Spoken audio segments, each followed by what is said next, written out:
Welcome everyone to our BWA online session with the fabulous Jo Robyn, where we're going to be delving into career transitions.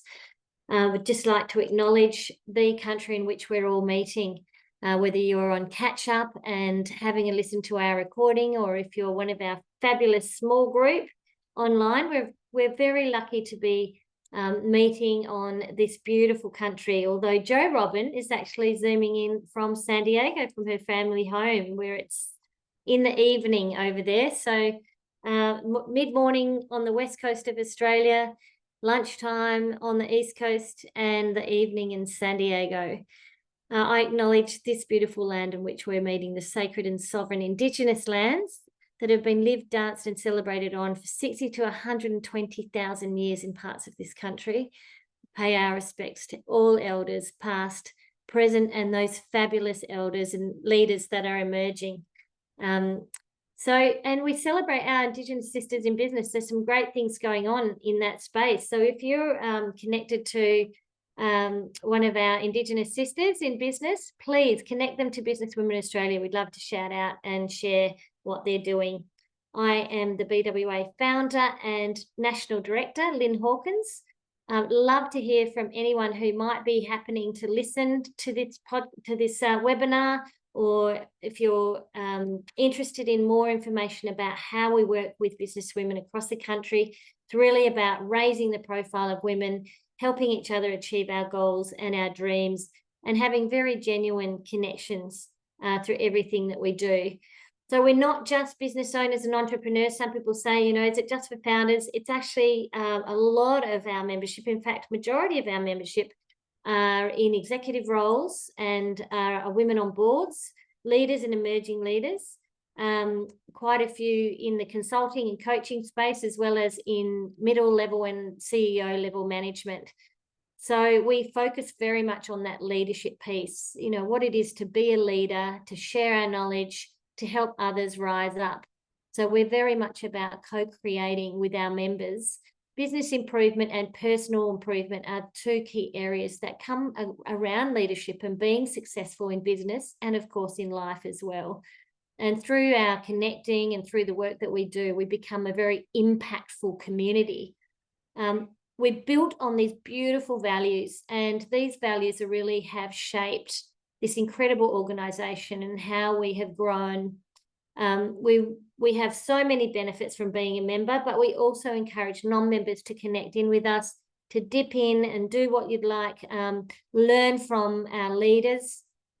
But if you want to be a part of our community, we're really keen to be growing our membership across 2025. We've really recovered from COVID, post-COVID now. We really took a hit during COVID, and we've been sort of experimenting with a few more things as we've been going along. And we're looking now to really regenerate and grow and engage across all our states and territories in Australia. So if you're keen to partner with us, if you want to support us in any way or connect or engage, we're really starting now to look at the program for 2025 and who is going to be our key leaders in each of the states. So we're very open to new connections. The final part of this year is looking fantastic. Of course, if you've missed out on any podcasts or webinars, you can find them in our resources section on the website. And of course, our podcasts are on all your favorite podcast platforms, whether that be YouTube or Spotify or iTunes. We've had some fabulous podcasts recently, and we've got some good ones coming up. In Sydney, Melbourne and Brisbane, we are planning some end-of-year celebrations. So if you've got ideas around that, we are keen to hear them. We've already got Perth locked in for the 15th of November with a long, actually later on in the year. When's our Perth one? I haven't got it in this. Elda will look that up and tell me in a minute. But in the meantime, come online with me on the 2nd of October.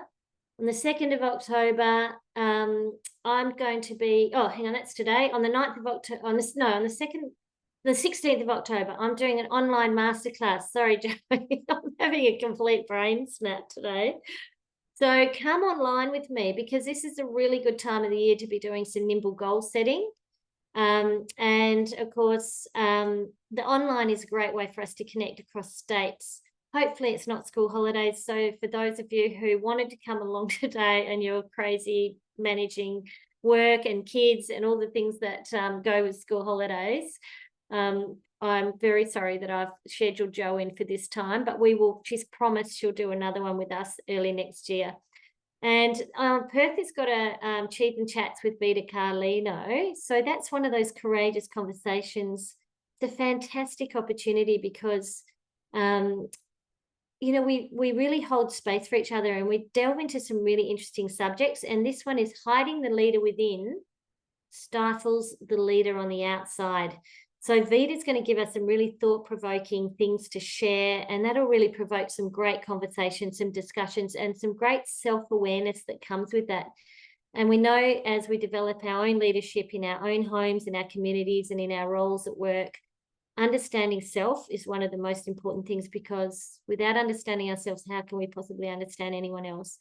And then, of course, a long lunch on the 15th of October, back at the Inspiration Space, where Vita will be sharing a bit of a discussion around that over a beautiful, yummy, healthy lunch, the whirlwind adventures of the mind.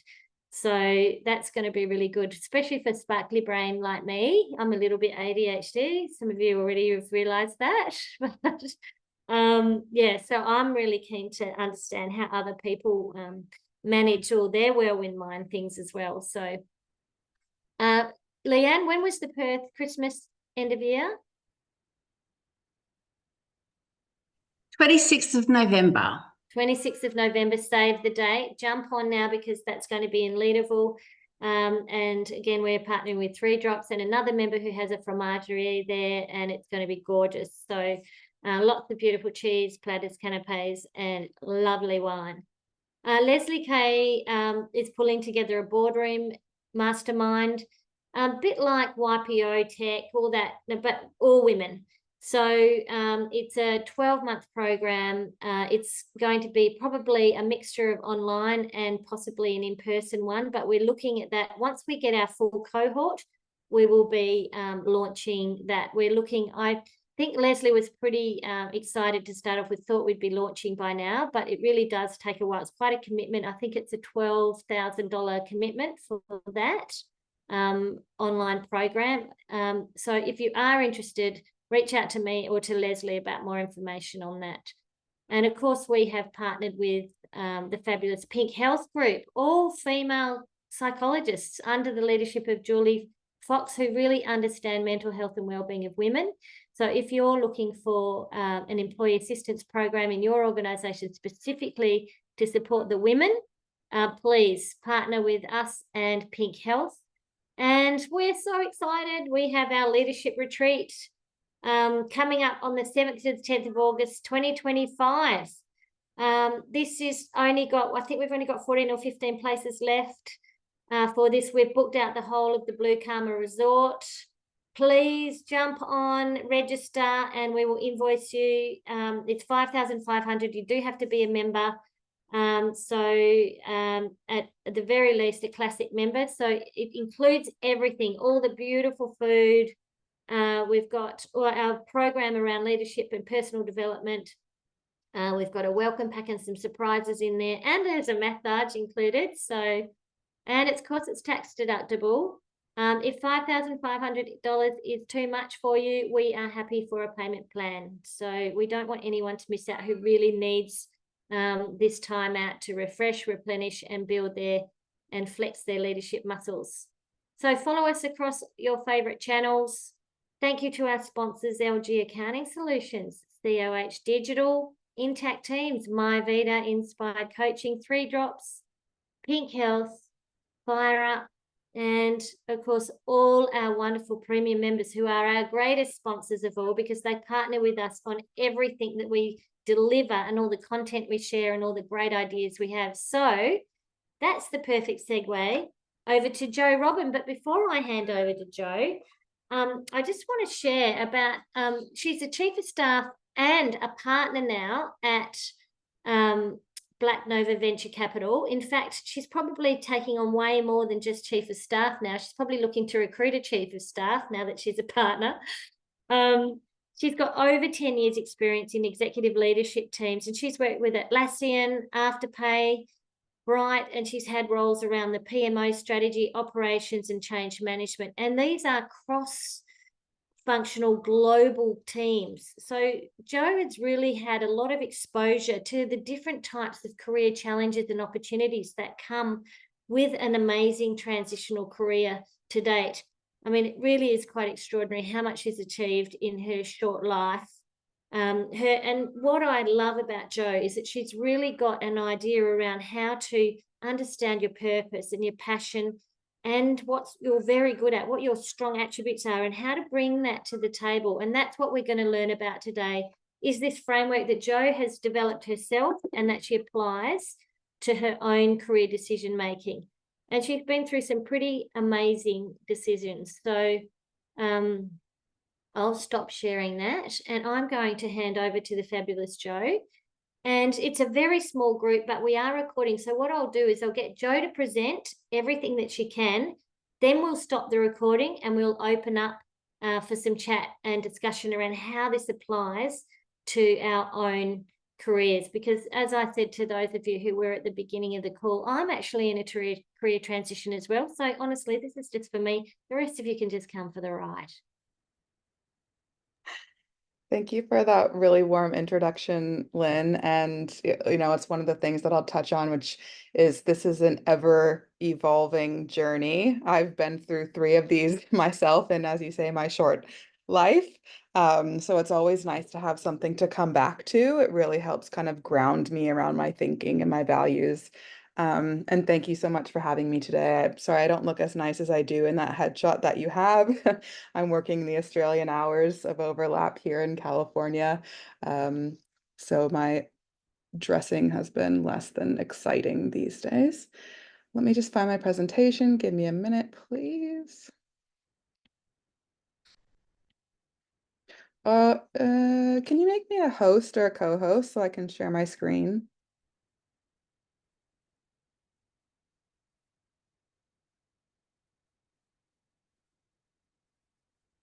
And while Lynn's doing that, if anybody on the call feels comfortable, I'd love for you to pop in the chat, what you're hoping to get out of today's session, or if you're in a specific crossroads and there's a question that you've got top of your mind, please feel free to pop it in the chat. Then I can kind of tailor where I take some of the presentation. All right, are you guys seeing my screen?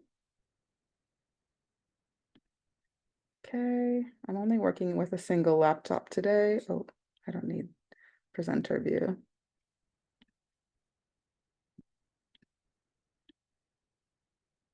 You guys can see? Awesome. And I'm just going to let you know that I probably spent about twice as long on the animations that I did the content. I think I nailed them most of the time, but there might be a few hiccups. Thank you guys so much for allowing me into this space and sharing about a topic that I'm really, really passionate about. I'm calling it strategies to landing your dream role. And there's a few caveats in that. I don't actually think that there's a single dream role. I think there's a right time, right place, right role for you. And I'll talk about that a little bit in today's workshop. And most of what I'm talking about today are strategies to landing your dream role by really getting to know yourself. There are a lot of tips and tricks and things that you can find online about landing that perfect job, but I really want to take today back to, taking a step back, understanding ourselves, what drives us, what values we get, what ignites us when we are showing up to work every single day and hoping to be our true selves. So as Lynn mentioned, my name is Jo. I'm just going to minimize you guys a little bit. I am recently promoted to operating partner at Black Nova Venture Capital. We're a venture capital fund almost said here, but in Sydney, Australia.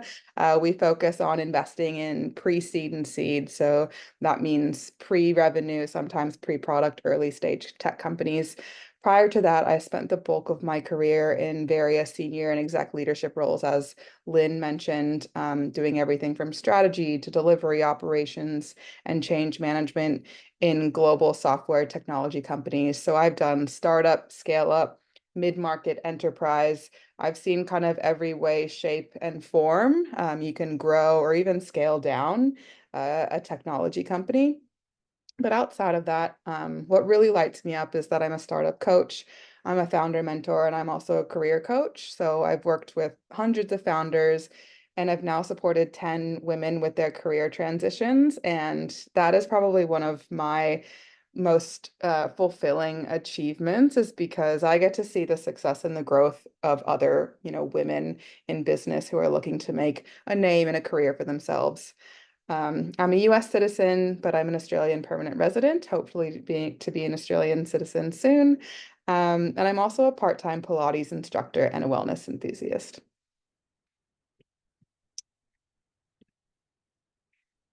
So yes, today I'm here to share my story, and I like to start with my personal story. This is how I start with all of my career coaching engagements. And this is also a reason why I'm really drawn to BWA. I learned so much by sharing. I think there's so much to be gained from little pieces of experience or things that really resonate when you hear somebody else's story, or even the inverse of that, where you're like, oh, I love that for her, but I see myself kind of going in a different direction. Learning as much, learning also about what you don't want is equally as important about what you do. So today I'm really excited just to share my story and how I've collated a lot of frameworks that do already exist, but then turn them into my own and make them work for me. So I'm going to take it back to little Jo. Little Jo loved school. She was really good at math, really good at science. I loved being involved in leadership and government, even at a really young age. I was always raising my hand in class to be the leader of the group. But I also had a ton of extracurricular activities. I was in book club. I was a Girl Scout. I played piano, basketball, swim team, golf. I even tried ice skating for a little while. I did photography, softball, soccer. I was in the choir. I think there's one more, and I did creative writing. So, when you think about who you were when you were a kid, what we were good at in school wasn't necessarily defining us. It was a lot around the hobbies and the passions and the interests that we had. And I was lucky enough to have parents that would throw me into anything that I was interested in. But what I really wanted to be when I grew up was a singer. Uh, and I'm far from a professional singer. I would have loved to have been the next Britney Spears or Christina Aguilera. But alas, the real world kind of takes a toll, and you realize, okay, I need to find something that I can monetize. And that was a one in a million shot for me. Fast forward a couple years into Big Joe. I'll go into this in a bit more detail, but I've worked at a number of different companies. I think I've worked at over 8 companies if you include my internships over the course of my last 12 years. And I've also gotten really involved in mentoring and coaching. And I do have some hobbies and passions, but as you can see, the hobbies and the passions bucket gets smaller as I've gotten older. And, what I'm doing from a work perspective continues to grow and grow and grow. And the reason I share this, and hopefully this resonates with some of you as well, is oftentimes our identity is held around what it is that we do. And so I questioned that a lot over the last couple of years, and I was like, who am I? Really, I started to ask myself, like, who am I? Why am I here? And I also was a little self-critical about the fact that I had had so many roles. And I had to think about that. And really what it came down to was I am a curious person. I've got a curiosity mindset. I love to learn. And this, for me, has been one of the biggest values that I now bring with me at every opportunity, whether it's in the workplace or outside of the workplace. No matter if I have one role, one job, and one revenue stream, or I want to have multiple, I like to be continuously learning. And so I say that because I think when I share this with a lot of people, that resonates with them. We're moving away from that era. There's certain industries that this still translates to, but we're moving away from that era of having to spend 11 years in the corporate ladder to achieve, this milestone that you graduated from college. It's a bit different if you're in a legal or a medical field. I probably wouldn't be able to help you translate how you get out of being, a doctor and getting into something else after 14 years. But, there's a lot more opportunity for us in this day and age to really follow our curiosities. There's this quote, and I was researching for probably 30 minutes because my mom and my grandfather used to tell me this all the time. And I was like, surely this is a famous quote, but I couldn't find out who said it. But I wanted to pop it in here anyway. And it's one that I've really lived by. If you follow what you are curious about, success will be your reward. And that's something that I've really done since I graduated school. I didn't have a certain career path in mind. I really just was like, what sounds interesting? And could I be good at it? And I nailed almost all the animations on this slide, except for the identity crisis too. But just diving into my career journey a little bit, because it's really non-linear and non-traditional. And I think we're seeing a lot more of that these days, no matter what age you're at either, right? Taking it back to 2012, I graduated from university with a BA in marketing and Spanish. I had a couple of internships in product marketing and product management and quite quickly realized that I hated it. And I really wish that there was some kind of opportunity earlier in university for you to figure out whether or not your major was something that you're actually interested in. But the school system really doesn't allow for that the way that it's structured today. So I actually decided to, oh, dang it. Sorry. I actually decided to go back into retail, which was a job that I had while I was in college, working at a big retailer here in the United States called Nordstrom as a personal stylist. I love fashion. For me, it was a creative outlet. I was helping people. A lot of my clients were new moms who were really looking to come back into a sense of identity with their style after just being known as the mom that had, hiccup all over her shirt or wearing the same pair of jeans for 9 days in a row. I loved that. And I did that for a little bit over a year and realized that I didn't want to be working retail hours anymore. All my friends had their weekends free and I did not. So I decided to get my first job in the tech industry at a small startup in Dallas, Texas called Appfolio, which is actually in the property management accounting software space, very niche space. And the reason I joined this company was because my best friend, we were 22 at the time, said that she loved her job. And I didn't know a single person at 22 who said they loved their job. Everybody was doing cold calling and trying to figure out just anybody who would pay them to do something. So I joined and I started doing data migration. I was moving people's data from one software system to another. This was back in the 2010s, so things were not as easy as they are today when it comes to migrating software into the cloud. And I really just worked my way up into customer success and then project management. This was probably the first time I just started raising my hand to do things. I started spotting opportunities or problems that needed to be solved and said that I wanted to be the one to solve them. And I actually never applied for any of these roles. So the customer success role, the project manager role, I never applied for those roles. I co-created those roles with the person that I was reporting to at the time. So that's really when I got a knack for problem solving and process and whatnot. I then moved to San Francisco in 2017 to work for Atlassian. It wasn't a huge enterprise company at the time. We were about 1,000 employees. I joined as a program manager, and there I started my program and portfolio management career. I moved to Sydney with Atlassian in 2018. They had flew me to Sydney for a work trip.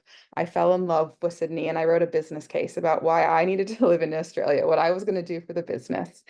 And surprisingly, they approved it and I moved to Australia and I was able to continue to grow with Atlassian.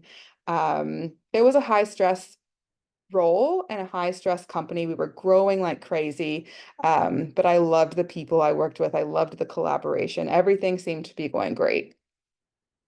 In 2020, a little thing called the COVID-19 pandemic hit. And I think it probably forced a lot of looking at ourselves in the mirror for a lot of people. Quite quickly, I went from being in the office every single day with hundreds of coworkers, having lunch and having workshops and just sparring on things all the time that it didn't really feel like work. But all of a sudden I was working 40, 60, 70 hours a week because I had a ton of free time and I was stuck in my house. And really, that's when I was like, oh my gosh, who am I? I am my job. Like, there's not anything outside of this that's really bringing me joy. So I thought long and hard about, well, what are the things in the areas of interest in my life that really light me up? And I was quite active in going to Pilates. I loved Pilates. I loved going to the studio and seeing people. And I decided to go and get my Pilates teacher certification. And for me, that was the first time in a while where I was like, I was able to apply that curiosity mindset and find something else that was a challenge while not feel like I had to leave something that was stable, like my existing role. So I did that for a little while. And then, oops, I hit enter too soon. I realized I had kind of hit my growth cap at Atlassian. When you work for a multi-million, almost billion-dollar funded company, you're not really exposed to what it's like to be commercially minded because you don't have to think about P&L all the time. And I really felt like I was missing that acumen from, my skill set. And so I wanted to leave Atlassian and I wanted to go to a business that was still really trying to establish that go-to-market fit or that market presence so I could really understand what it's like to drive the business forward. I joined Afterpay, was continued in program management, and also moved into the ways of working space from my experience at Atlassian, how do teams collaborate with each other. They had been acquired by Square at the time, so we needed to integrate these two cultures, these two roadmaps, all of these teams, 10,000 people total to get them delivering products at scale. But while I was there, I had my second identity crisis because we went into the second COVID lockdown. And quite quickly, again, I was like, all I'm doing is working. Like, there's got to be more. I keep getting a new role, but that's not filling my cup. It's never enough, right? I'm climbing each hill, but the hill keeps getting bigger. And so I tried to leave my job, and my manager was like, please don't leave. What do you need from me to convince you to stay here? I said, you know what? I want to work part-time. I want to work part-time because I need headspace to figure out what it is that's actually going to keep me going in this life. Like, how do I ignite some kind of purpose inside of me that's not solely relying on this one income stream and this one thing that I do for 40, 50 hours a week? So I went part-time. And I started getting involved in mentoring and a couple of VC funds and another foundation called Global Sisters Australia, which is an entrepreneurial program for women in underrepresented communities who are wanting to get their business off the ground. And, kind of like my Pilates teacher training, this ignited that kind of new fire in me. And I also spent the other 2 days a week using this framework that I'm going to show you guys today to really figure out what it is that I wanted to do next. So I still had a full-time job, if you will, but one didn't pay me any money because it was just for me to better understand myself. Quite quickly, I landed another role, probably a little bit too soon into that, journey that I was going through to find myself at another startup in Sydney called Brighte. And then again, quite quickly, I had my third identity crisis, and it was grounded around the same exact problems, right? I kept going back into these organizations where I wanted to solve all their problems, and then I would do that, and then I would wear the weight of the business on my shoulders, and I would leave every day, and it just still wasn't filling my cup. And then I went through and added a lot more to this framework that I'm going to share with you today.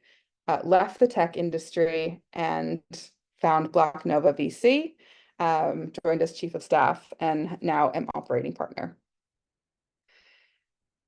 So I share all of that to say that you don't find luck, you create your luck. You don't find purpose, you create your purpose. Every time I'm career coaching with women, they say to me, wow, you're so successful. Like, how did you become so successful? And first of all, I still struggle with imposter syndrome. And so to hear anyone else think that I'm successful, I'm continuously humbled by.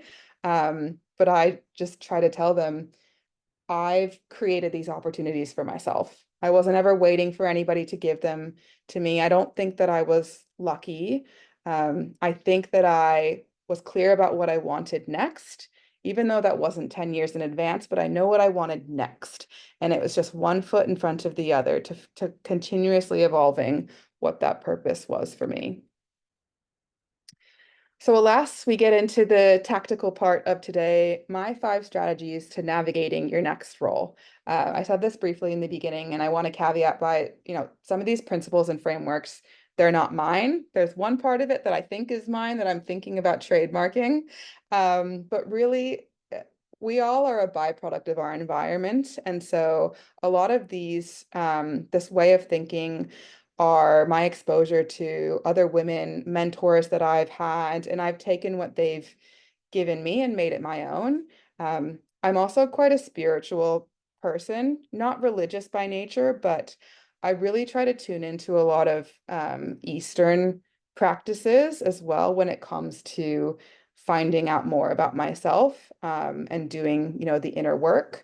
So I do bring a lot of that into the way that I look about the way that I present the methodologies.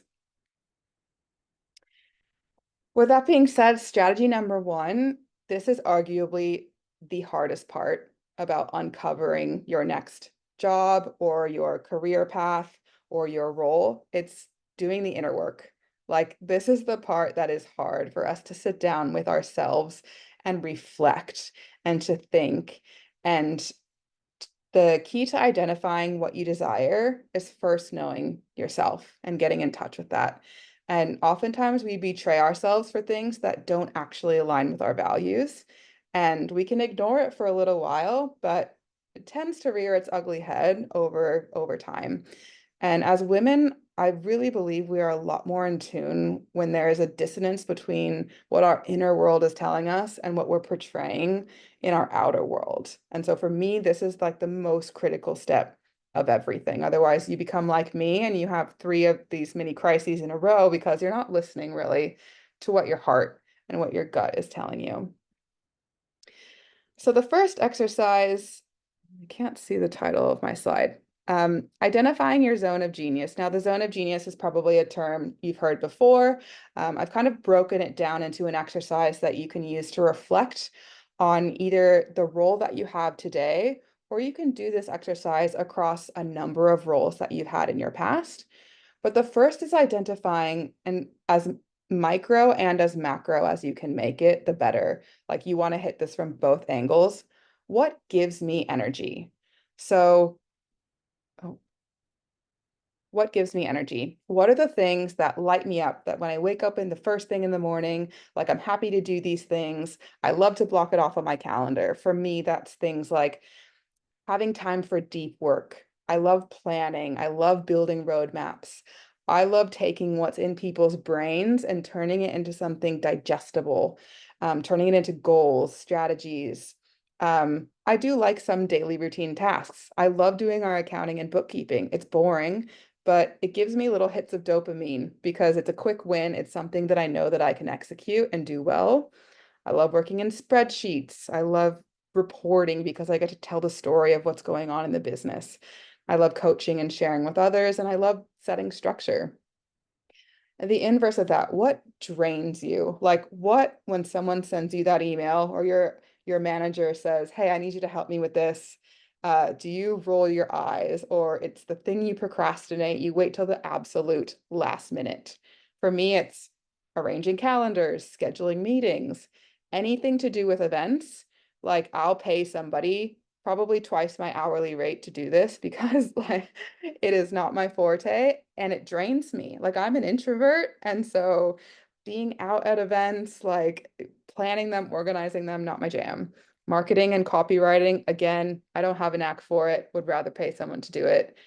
Pitching to investors, it's a key part of my role, but like, again, I'd rather be the neck that turns the head as opposed to the head that's out there speaking. And facilitating workshops, which this I'm enjoying today, but my days of going into a big room and having a full day offsite, like, I've done enough of those in my past, they drain me. And then on top of that, we'll start to think forward. What do I want more of, and what do I want less of? So again, you can reflect on this in your current role or your previous roles, but What do I want more of? I want more variety in my role. But I also want time to execute against that. And that's actually quite important because that's making sure that I can balance priorities or the workload is manageable. I might have a lot of variety, but if at the end of the week I don't actually have time to do anything, that drains me. I love onboarding and training new people, more focused time, less busy work, building the structure and then handing it over to execute. I share these with you. You guys might be nodding your head yes, or being like, no, I love that. Hand it over to me. Um, what do I want less of? Some examples, ongoing operations, project management. I feel like I've done my time there. Like, I don't want to do the cranking of the handle anymore. I want to set the vision, the strategy. Um, I hate rework and seeking buy-in from a surplus of stakeholders. That description is quite nuanced and important because I do love seeking buy-in from stakeholders. What I don't want to do, though, is have to get into a steering committee of 25 people and try to convince them to give us budget for something. I want to be on a team that's small enough where we can work quickly and make a decision on something quickly. So this is the part of the framework that I think I can trademark, and I call it the domains. So these 4 quadrants, I call them the domains. So the next part of the exercise is naming your values across the domains. And you might inherently know a lot of these, but with all of these exercises, I encourage you to write and to document, because not only one, do you get to come back to this every time you have, a mini transition or identity crisis, as I like to call it, in your life, but it helps hold yourself accountable as well. I'll also share with you how to use this as you get into the interviewing and the opportunity stage so that you can stay in tune with what you value here. Oh, I'm really not nailing these.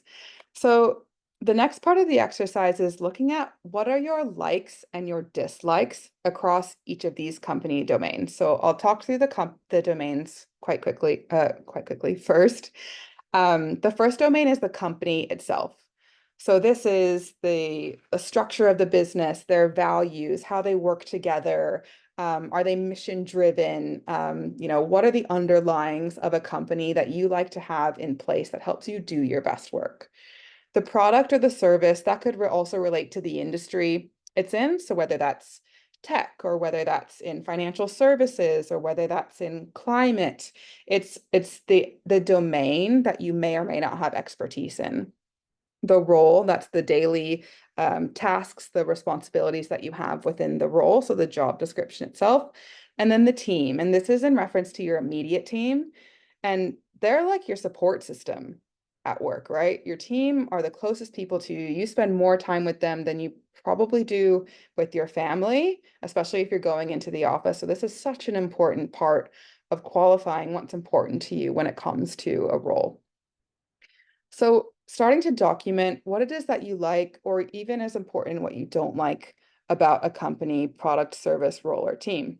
So just to give a couple of examples, and I didn't do likes and dislikes because there wasn't enough room on the slide, but some things that I really like about a company is, or what I value is, one, that we are values aligned. Like the company values, I am in line with those values. There's paths for growth and upward mobility. I can see the impact that I am having and flexible work arrangements. I love teaching Pilates. I also love to fly to San Diego to visit my family. There has to be flexible work arrangements. I have to be working with a product I believe in. I am not a natural salesperson. That's even why when, I'm giving this topic discussion today because I'm really passionate about it. I'm not selling you on anything. I just love to share things that I feel like I deeply understand. So for me, I have to be working within a product or an industry that I believe in and one that I could sell myself because it doesn't feel like selling. It needs to be commercially viable, clear market and business model. It doesn't mean everything has to be figured out, but I have to be able to see that there's a way to monetize and scale this business. And it has to be ethically sound, whether that's ESG aligned or it's not harming the planet or I know that the countries in which we operate have ethical practices in place. That's something that's really important to me as well. Within the role, as I've mentioned before, I like variety. I love people management. I need to be challenged consistently. I want to be solving complex problems, and there has to be investment in the team. Like I previously mentioned before, like I don't really want to be fighting for budget, and that is a lot of what you do when you get to the mid-market and enterprise side of the scale. I just want to work hard and do good work and get results. And from a team perspective, I really need a high performing team. Not everybody has to be high performing, but the ingredients have to be there. And I need to know that I can make an impact and I can make this a high performing team. Um, I also really need management that I respect and can grow from. Whoever I'm reporting to, like I really want us to be able to have a transparent communication channel, and I want to be able to learn from them. And I want them to respect, my experience as well. I want it to be collaborative, and I also really want there to be empowered decision making, not a lot of red tape, not a lot of, DACs or RACs. Everyone should be empowered to make their own decisions within the scope of their work. Um, Now I kind of bring a little bit of the Eastern into my way of thinking, and some of you might be familiar with the concept of the ikigai, and it's a Japanese concept meaning a reason for being. They've, taken taken liberty with a little bit of marketing, I think, around the ikigai, but if you've read the book, really the concept is centered around this this place in Japan, a really, really small community in Japan. That's one of the five, I think, blue zones and one of the happiest places on earth. And it's because they have found their purpose. No matter if you are working in the rice paddies or if you're a cobbler, people are really centering their lives around the thing that they can do, that they are good at, what they can be paid for, and what the world needs. So if I am working in a rice paddy and I'm fulfilling all of these buckets, that is good enough for me. Um, and I think it's a little bit too far-fetched for me to completely take the ikigai concept and apply it to the way that I look at career growth, because there are a lot of different ways that our society operates, here in the Western world. And I'm not necessarily saying you have to find your purpose to land your next role, but you can apply the same way of thinking and set some boundaries around, okay, well, what are the things that I am good at? What do I enjoy? And what can I get paid for? So I kind of took liberty with this and created a set of what I call boundaries. And the boundaries are the scope of in which I can start thinking about what my next move might look like. And I narrowed it down to 3 boundaries. And one is in tech. Obviously, my career has been in tech, so that's quite an easy discipline for me to find a role in. But I narrowed it down a little bit more that I wanted to be in startup and scale up. I didn't want to work for a big company anymore. I wanted to be part of growth. The other boundary was consulting. Like, okay, I've been in the working world long enough. Really, what I do within an organization is consulting. I work with them. I discover, I digest, I turn everything that they say into a recommendation and a strategic plan, and then I help them operationalize that, and I'm there for support along the way. Like, okay, I think I could do this on my own. Like, what would it look like if I got into consulting? And the other side was coaching and advisory. Um, I love coaching. I love helping people. Harder to monetize. So these are the things that these are the boundaries in which I set for myself. I would love to, think about, I don't know, becoming a doctor or a scientist, but that seemed a little bit too out of scope for like what I wanted to achieve and thinking about my next career path. And I apologize for this part's kind of ugly because I couldn't get the animation right on all the on all the lines flying in. But some of the things that I toyed with were, oh, should I move into people and culture? Like I love the change management around org design and transforming ways of working. I don't have a background in HR, but I've partnered a lot with HR and people and culture when I think about how we drive the business in alignment with the mission, vision, and value. So that was something that I thought of. Obviously, like portfolio management, chief of staff, that was a natural next step for me. I thought about, okay, do I want to become a co-founder? I've always known that I didn't want to be a founder. Like, I am not the set the vision, I have so many ideas woman. I am the, you tell me what the vision is, let's go make it happen woman. So I'm like, okay, maybe I find someone interesting and become a co-founder. I could consult for scale-ups. Um, I've thought about productizing myself. Is there a way to take what I do and turn it into a product so that I can essentially scale and sell my services in a digitized way? I thought about board advisory seats. I thought about getting my NLP certification so that it might evolve, my coaching and capabilities. Um, I could join a consulting firm, maybe in the org design, P&C, or project management space. I could build my own ways of working, operating consultancy. I could become a business planning coach. I could consult for small to medium-sized businesses. These are all the things that I toyed with, the ideas that came to my mind, but this is still a very, very, very wide scope, but it's at least getting you a starting ground. So I'd really encourage you to figure out what those boundaries are. I can see my video slow moving. Can you guys hear me okay? Okay, cool. Identify those boundaries and start to figure out, what a role or a next step might look like. And it's okay to think big in some areas. For me, like board advisory, that is quite big. For me to just have a career centered around having board seats, I don't believe I have enough executive management experience to be able to do that, but I like that it's on here because excuse me, it's something I can grow over time, right? I can try and get one board seat next year and then another one the year after, and potentially, excuse me, potentially get to a place where I can step back and just take board seats. That would be a nice, comfy role. Sorry, I need to cough.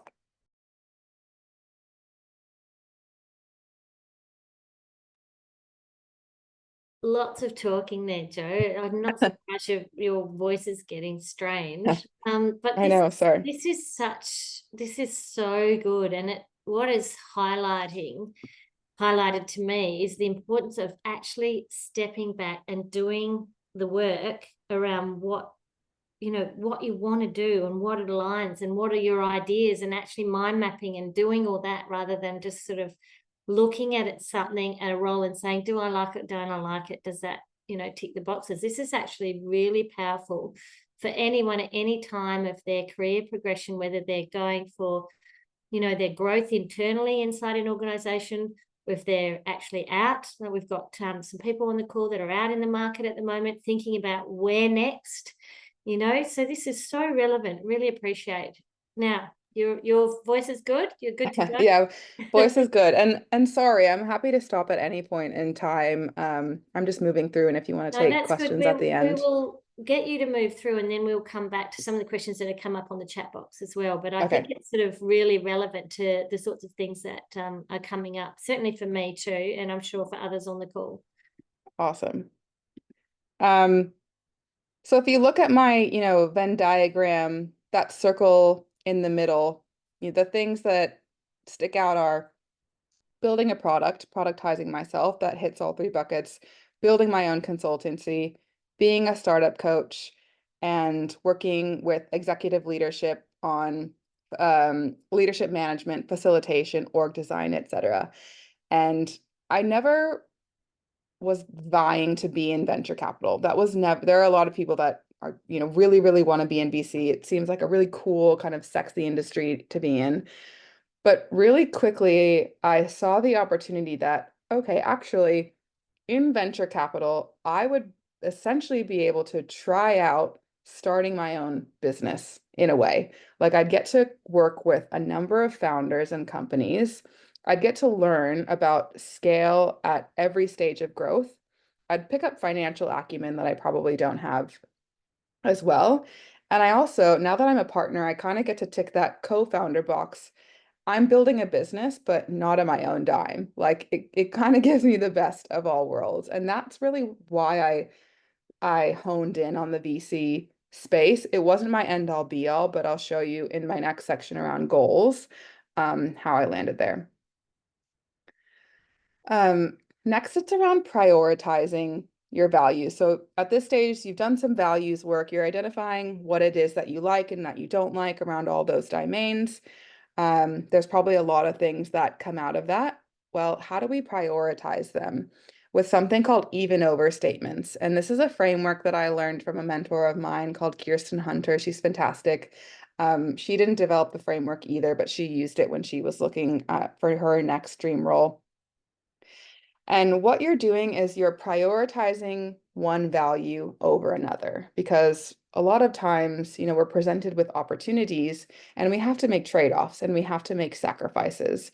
And everybody has their own circumstances and their reality that they need to live within. I would love to say that I value, climate impact over finances, but that's not always going to be the case for me. Like, I need to make enough money to sustain, the responsibilities that I have in my life. So it really forces you to think about, okay, if I was offered this, I'm really, really wanting to be in an impact role, but they're offering me 80K a year base salary, and I just can't live off of that. Like, am I willing to make that trade-off for something that's getting me into that impact business? So here are just a couple of examples of even over statements that I've written.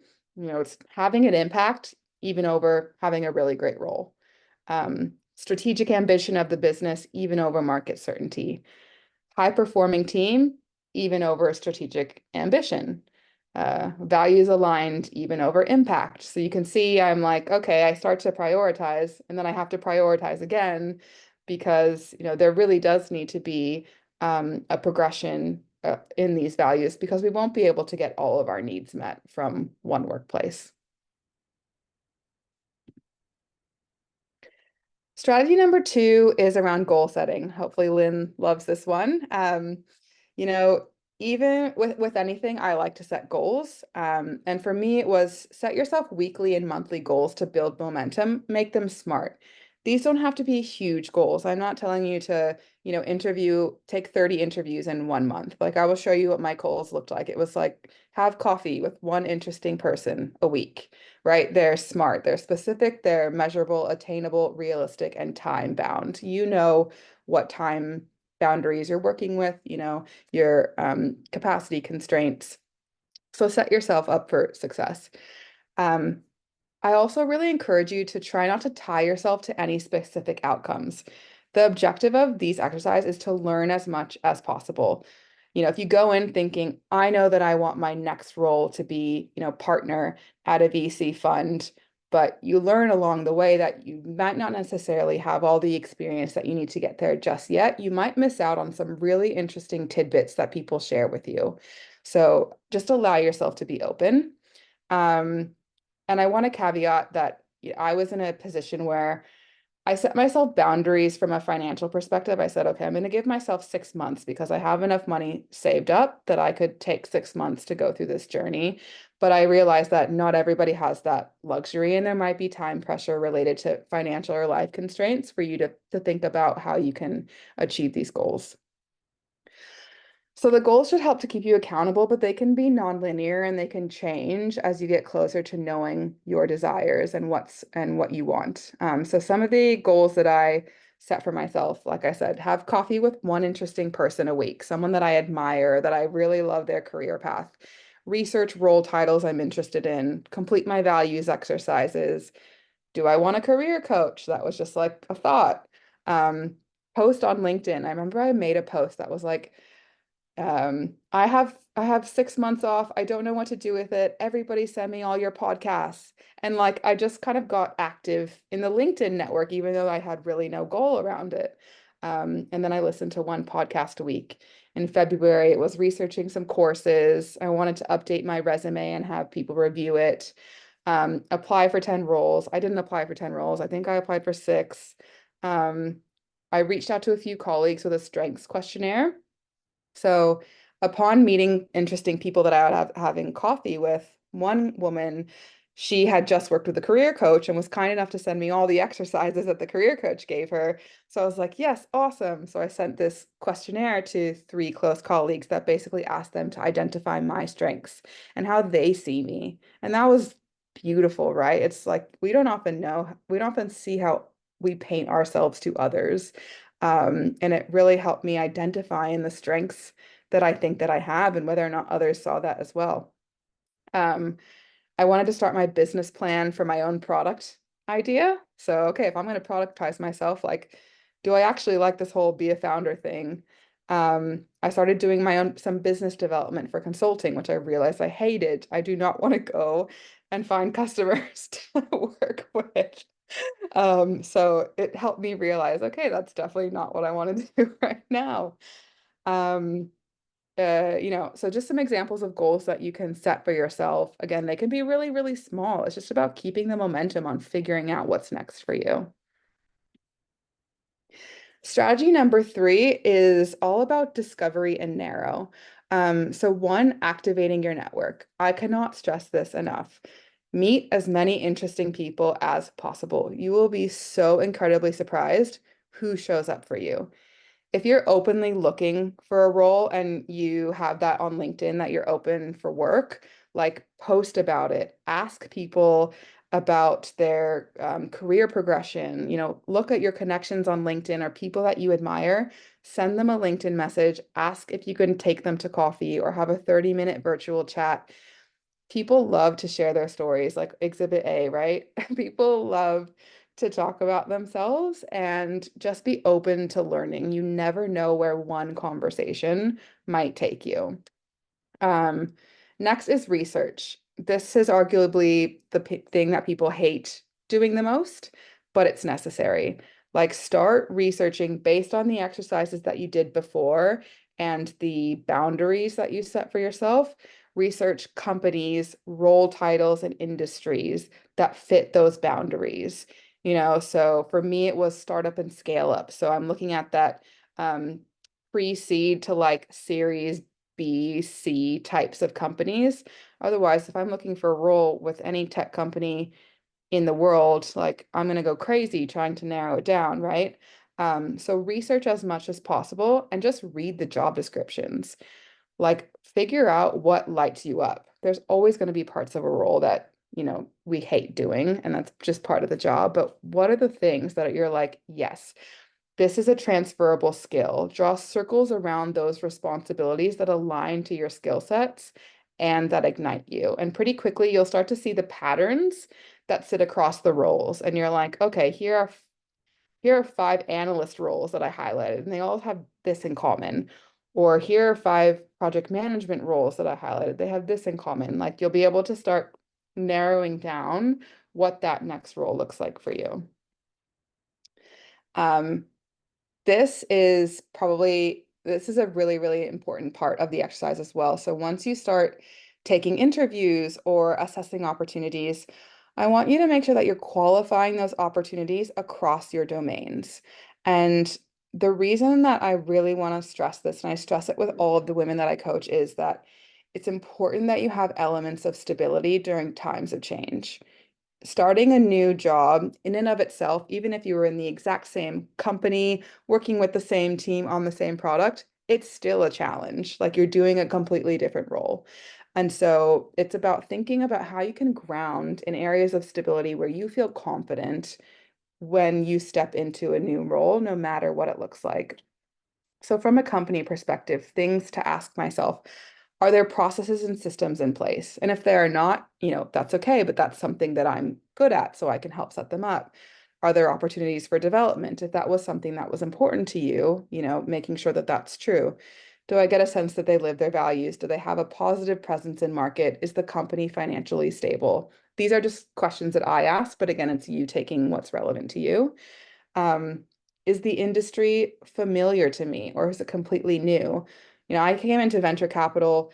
We invest in tech companies, so there's familiarity there for me, but I don't come from a finance background. So for me, that was really an instability point that I was like quite stressed about, and I was open about that in my interview process because I didn't want anyone having any different expectations of me. In fact, I wanted them to nurture that skill gap for me.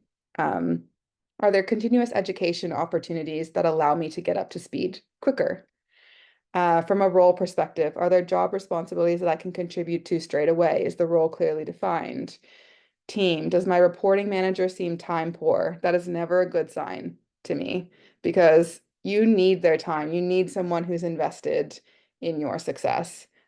What's the current state of the team I'm joining? Do people seem collaborative? Are there unnecessary headwinds or hurdles that might make onboarding more challenging? But the last one is arguably the most important. And I think a lot of people they're happy, but also disappointed that I bring it up. It's what's going on in your life. Is now the right time? Really, really important to ask ourselves. Are we moving house? Has there been a change in our finances? Is there a change in our family dynamics? I'm single. I don't have children. I'm lucky that I get to be selfish in my decision making.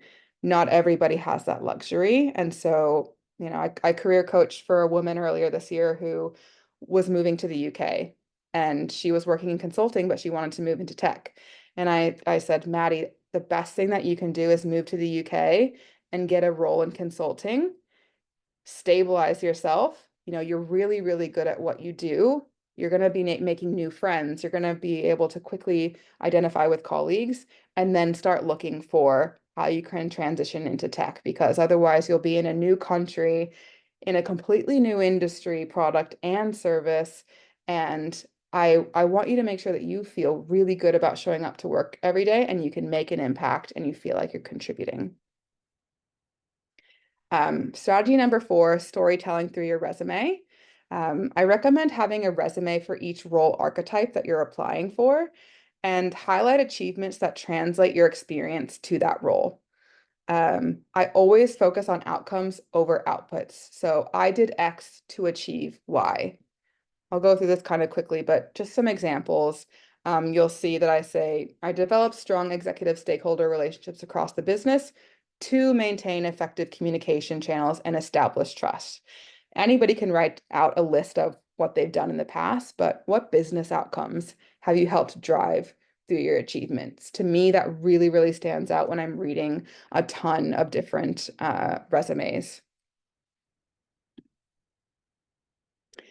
My last strategy, maybe second most important, is just do it. The only thing worse than the wrong decision is indecision or no decision at all.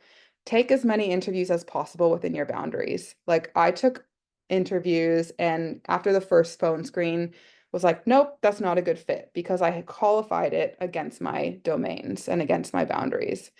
Do your due diligence before an interview, understand enough, as much about the company as possible and what problems they're trying to solve. Put yourself in that hiring manager's shoes and almost turn the interviewer into the interviewee. Understand where the business is at, understand what their biggest problems are. And you are now the person that's telling them how you can help solve their problems. Everybody, when they're buying something, human capital included, they want something, a tool, a person that's going to make their lives easier. So present yourself as the person that can do that. And also use your domains as a guide so that you can understand whether the business or the role is the right fit for you. Like this is a two-sided interview process and a two-sided journey. You're trying to find what is right for you.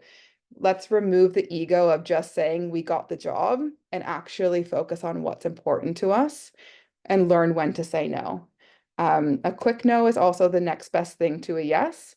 And always, always, always ask for feedback. If they tell you that you didn't get the role, thank you so much for your time. I would love to get any feedback regarding, my skill set, my interview style. They might not reply to you, but always look at it as an opportunity to learn. Lastly, when it comes to decision making, I kind of touched on this previously, but things to think about. Will you be living in your zone of genius 70% of the time? Measure it against your values. Is there stability within those domains? Consult your heuristics. So this is whatever Eastern practice that you have. I stumbled upon a Chinese practice using heuristics, which essentially show themselves in a structured way that aligns to this I don't know what you want to call a digest and how you read the way these sticks fall. And you ask yourself questions based on how the sticks fall. Yours could be a meditative practice, it could be journaling, but really tune into yourself. Like, when has your gut ever failed you? And that is it. So I feel like I did just talk for an hour straight, but I would love to have a chat with any of you at any point in time and open it up now for any questions that you might have. That is wonderful. Thank you so much, Jo Robyn. What an incredible framework. I wish I'd had you coaching me through my career, but you weren't born yet. So it's pretty tricky. I'm going to turn off the recording now, and we've got some questions in our chat box, and I'm sure there's some things. If anyone else wants to add any questions to the chat box, please do. But I will actually stop now the recording.